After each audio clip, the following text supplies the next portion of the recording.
Well, hello and welcome to Faith, Philosophy and Life with me, Mr. Shelton.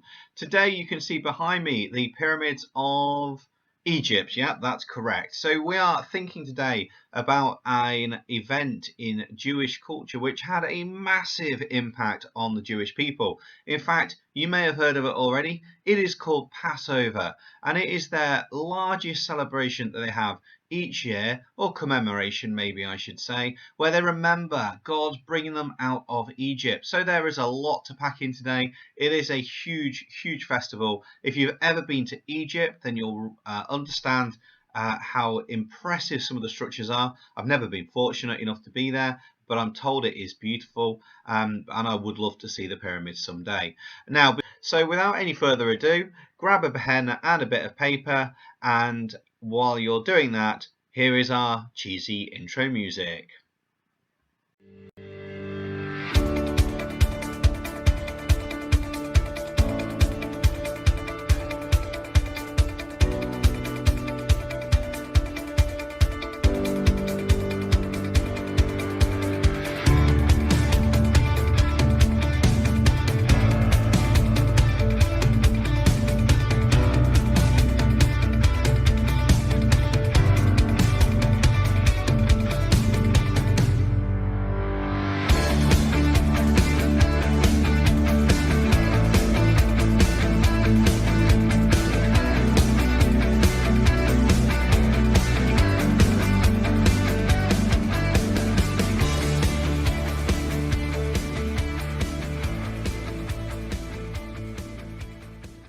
So I wonder, if I put this question behind me, what does this symbolize? I'm going to show you some foods, and I would like you to think about what these foods symbolize. What do they represent?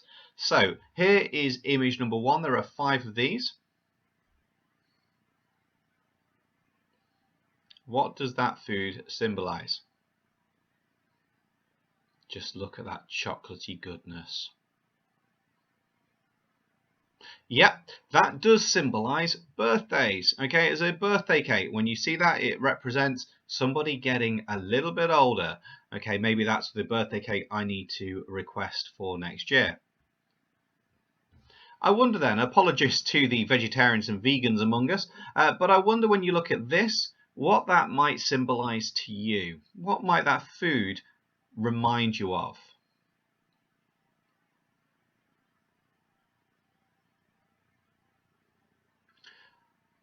For me, that would remind me of Christmas dinner or Sunday roast time when I was growing up, that I used to sit down and have a meal with my family.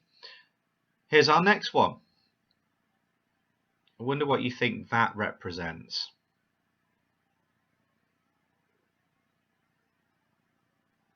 Okay, absolutely. I'm sure you've got that. That represents a wedding cake or people being in love.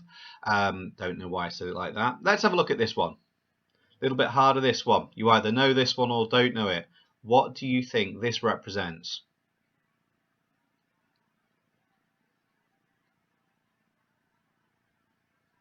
Okay, so this is called a Christingle. If you've never heard of a Christingle before, they're lit in quite a number of churches around the UK.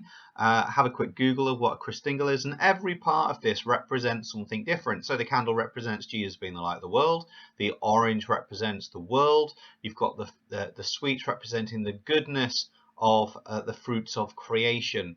The red ribbon representing the blood of Jesus, with his blood wrapping around the world as he died for people's sins. Okay, what does this represent?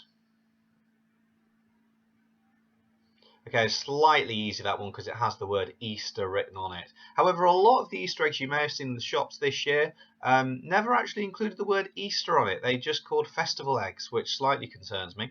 Now, what does an Easter egg symbolize? It symbolizes new life because of Jesus' resurrection. But it also, some people would say, would symbolize the rock that was in front of the cave that rolled away on Easter Day.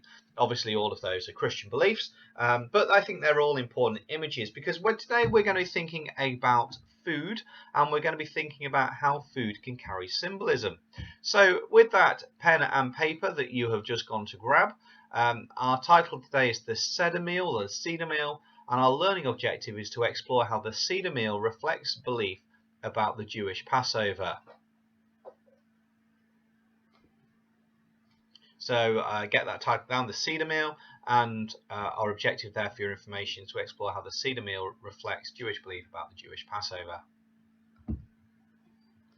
So our outcomes then today, it's going to be good if we can describe what Passover is, great if we can explain the events of the Seder meal, and even better if we can use some key words to explain and describe the importance of Passover. There's a fair bit for us to cover today. As I say, it is one of the largest Jewish festivals, and you will need to access the link in the description below for all the additional clips that I haven't been able to embed within this. So there are some keywords here I think would be really important for you to write down in your books. Okay, so there's Pesach, which is the Passover. Passover, which is the term given to escape from Egypt. Seder is a word that means order, and symbolism is a word that reminds you of something else. You're going to need to pause this as we go today.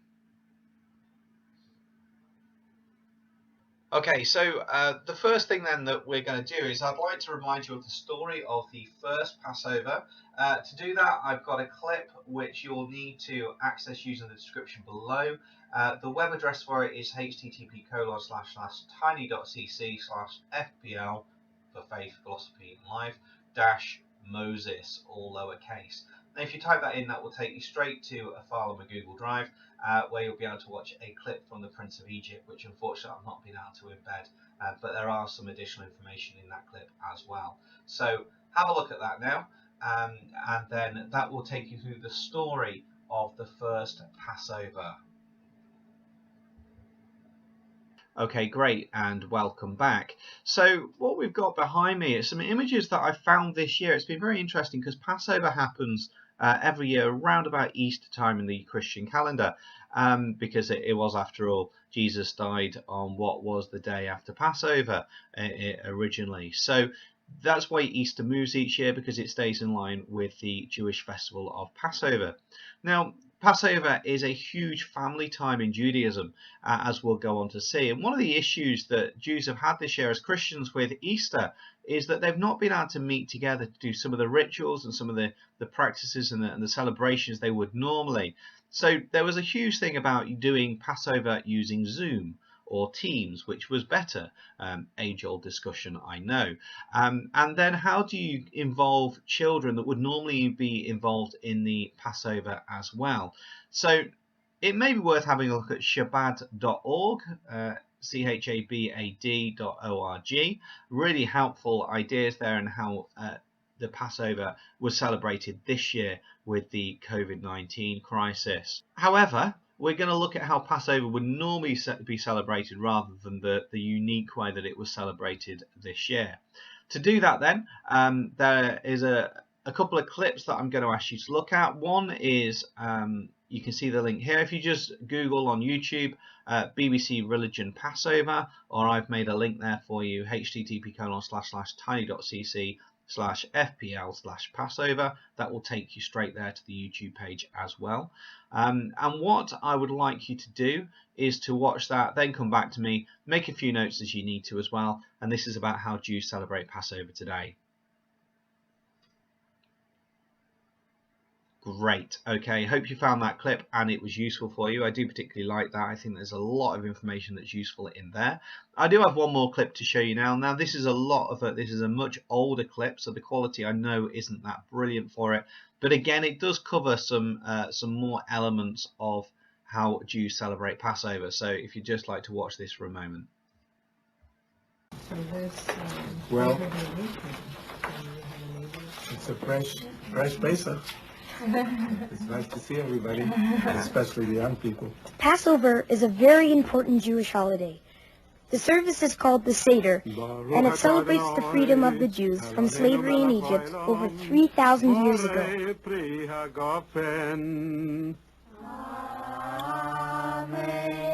We eat matzah instead of bread because it's what our ancestors ate. This is the bread of affliction which our forefathers ate in the land of Egypt. All who are hungry, let them come and eat. All who are needy, let them come and celebrate with us. One of the matzahs is called the afikomen.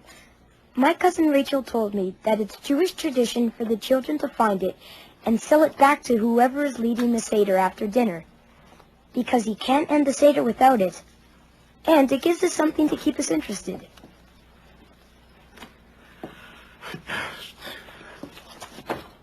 We tell the story of Passover.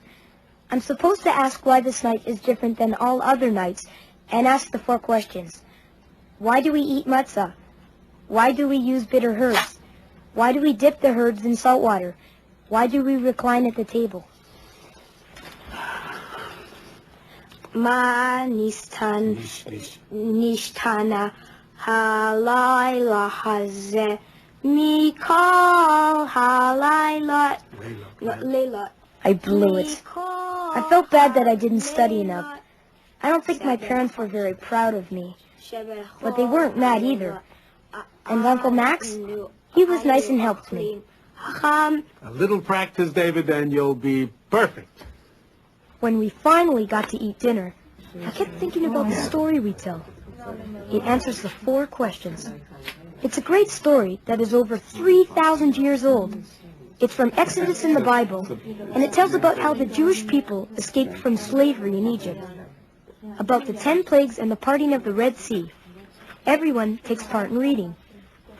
I could imagine being in the story and seeing the Red Sea open up.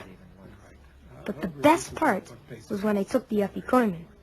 It's very good that we can do that. Well, I better... Where is it? I can't find it. It's missing, and, you know, we can't finish without it. I'll give anyone who finds it $1. Okay, so what we're going to do now is I'm going to ask you to design your own Seder plate. To do that, you need to draw out what's behind me. So 1 large circle with 6 smaller circles within it, a little circle to the right, and you're going to be writing some information around that as well as drawing some pictures as we go. You might want to download one, then you can do it on the computer, but if you'd rather hand draw it, then do that now. I say you're going to need to pause this as we go because I've got a fair bit of information still to go through with you. Okay, so in each of these circles, symbolically goes a piece of food or something the Jews pick up during the meal and ask questions about or remember. So here is our first one. It doesn't matter which circles they go in. There are bitter herbs that go in one of those circles. So in that there's a little pot, and in that pot would be bitter herbs, and that's one of those circles. So there's what bitter herbs look like, but they're basically herbs that are bitter, hence the title Bitter Herbs. And Jews use that to remind them of the time that they were slaves in Egypt. Okay, and another one is haraset. Now haraset is apple, cinnamon and wine all mixed together, and it's used to remind Jews of the bricks and the mortar that they made whilst being slaves. The next one then is a little pot of salt water, and salt water simply reminds Jews of their tears because obviously being in slavery wasn't a happy time for them. Then you've got the big one, if you would, the shank bone. This reminds Jews of the lamb that was sacrificed during Passover, so that they didn't need to. The final plague, which you saw on the Prince of Egypt video. They also have parsley, so that's to remind the Jews of the branches that were used to put the blood over the doors of their houses, so the angel of death did not go into them. So that's parsley. So again, make a note of that, say what it symbolizes next to it.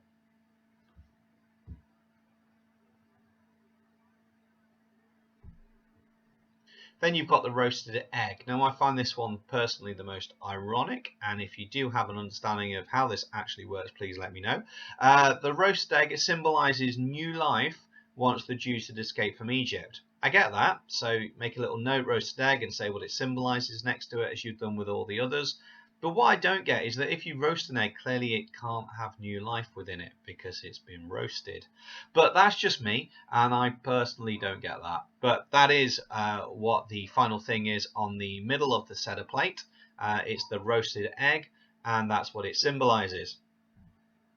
Now you will have noticed there's one more section on the outside, which is the matzah. Okay, now the matzah is unleavened bread. It's bread that didn't rise. If you remember, the Jews escaped from Egypt without having time for their bread to rise, so they grabbed it and it was flat, which is why Jews today don't you have bread which is raised, that is leavened.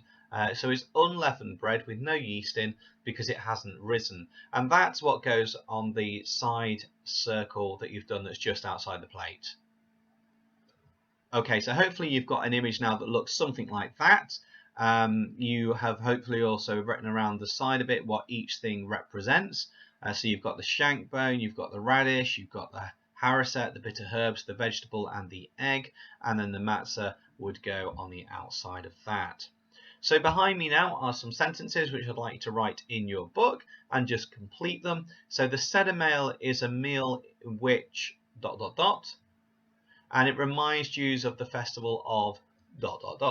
So they should be fairly straightforward for you, so just get that done now. Pause this clip because I'm going to give you the answers in a moment. Okay, so these are my suggested answers, but obviously you could come up with something slightly different. The Seder meal is a meal which has lots of symbolism in it. The food has a purpose or an order to it, and it reminds the Jews of the festival of the Passover. So our learning objective was to explore how the Seder meal reflects belief about the Jewish Passover. We said it'd be good if you could describe what the Passover is, great if you could explain the main events of the Seder meal, and even better if you could start to use some key words. So, before we start to get to our final activity, I'd like to think about this. What food is special in your life? Okay, think about some food that you may not have had for some time, or think about some food that you might share with other people, or think about some food which you just simply enjoy. So for me, for example, I do like going to Wetherspoons. Yeah, only because I go there with my friends and because I go there with my family, both separately. So I might draw a Wetherspoons plate, with the nice blue edging around it, or I might draw a drink or something like that. And what I'd like you to do is I'd like you to draw a meal now, or a plate or something that you think best represents your own life. Put a title with it and describe what's on your plate and why. So if you were doing McDonald's, for example, you might have a Big Mac and you might have some chips, and you might say it's because you like to go there with your friends. Or it might just be that you particularly like Big Macs. And I really shouldn't talk about that because they're not open now, and that's very sad. Let's have a moment for McDonald's. But we all know that Burger King chips are actually nicer. So this is our final activity then, before we part ways for today's session. And it's a question for you to write and to reflect on your answer. Do you think the Seder meal is essential in Judaism? So you need to start with your opinion. So you might say, I think the Seder meal is really important in Judaism because, or I don't think the Seder meal is the most important festival in Judaism because, and compare it to some of the other things that we've looked at. Then you need to think about the opposite viewpoint. So why might someone disagree with you? And then you need to reach a conclusion. And then I've got a couple of questions there for you to consider, which is, have you used reasoning and evidence in your answer? So have you talked about Moses? Have you talked about what's on the Seder plate and how that helps Jews remember their faith? And then lastly, have you used a reference to the first Passover in Exodus, the book of Exodus that is? So there are things that are worth considering. So I think that you should spend maybe 10 minutes on this. So pause this clip where you need to, and let's get a decent answer written. And if you're really proud of it, why not send it to your teacher for looking over? Okay, so that brings us to our end today. We said it'd be good if you could describe what Passover is. Hopefully we're really clear on the festival of Passover. Great if we could talk about the events of the Seder meal and what happens within it. And again, if you talk about the Seder plate, that would be amazing.